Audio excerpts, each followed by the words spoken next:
పరీక్షకి ఇంకో 6 రోజులున్నది కదా, మాపటిల్లి సినిమాకు పోతా షికార్కు పోతా అంటే ఎట్లుంటది? హీయరమయ్యర జోపిడ్చి పెడతారు అవ్వయ్యలు. అట్లనే సర్కార్ కొలువుల కోసానికి చదువుతున్నోళ్ళైతే అసలు ఫోన్లు గీన్లు అన్ని బంద్ పెట్టి నెలలు ఏండ్ల కమానం చదువుతూనే ఉంటారు, నోటిఫికేషన్ వచ్చినా రాకున్నా. కానీ తోటోళ్ళంతా చదువుకుంటుంటే గీళ్లు మాత్రం జాతరకు పోయిండుల్లా, దానికో లెక్కున్నదుల్లో.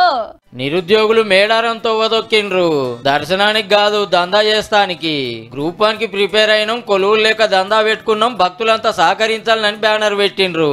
ఈ 4 నిరుద్యోగులు కలిసి మేకల ఫామ్, కూల్ డ్రింకులు, టెంట్లు, కుర్చీలు, కిరాయికి రూములు ఇచ్చే దందా నడిపిస్తున్నారు మేడారంలా. అట్లనే అందరూ ఒక్కూరోళ్ళు కాదుళ్ళు, హైదరాబాద్, కరీంనగర్, నల్గొండకి వెళ్ళొచ్చిండ్రట. కాలేజీలా కోచింగ్ తీసుకునే కాడ దోస్తాన అయింది.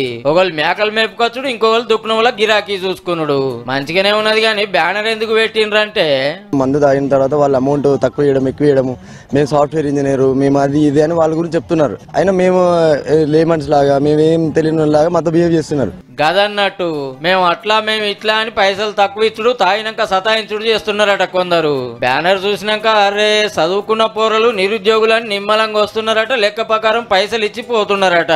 గిరాకీ మంచిగా అవుతుంది అనుకొస్తున్నారు. పాత గవర్నమెంట్లు అంటే పేపర్ లీక్ అయి పరీక్షలు చక్కగా పెట్టక 2 మాటల గ్రూప్ 1 వాయిదా పడ్డది. మరి కొత్త సర్కార్ జల్దిగానే నోటిఫికేషన్ వేస్తామంటుంది కదా. ఇప్పుడు హైదరాబాద్ లో మేము చదువుకుంటున్నాం కదా, దానికి స్టడీ హాల్ ఫీజు గానీ ఇంట్లో వాళ్ళని అడగలేం కదా పన్ని ఖర్చులకి. ఇక జాతర ఓడిచినాక గట్టిగా కూర్చోరి మరి. All the best.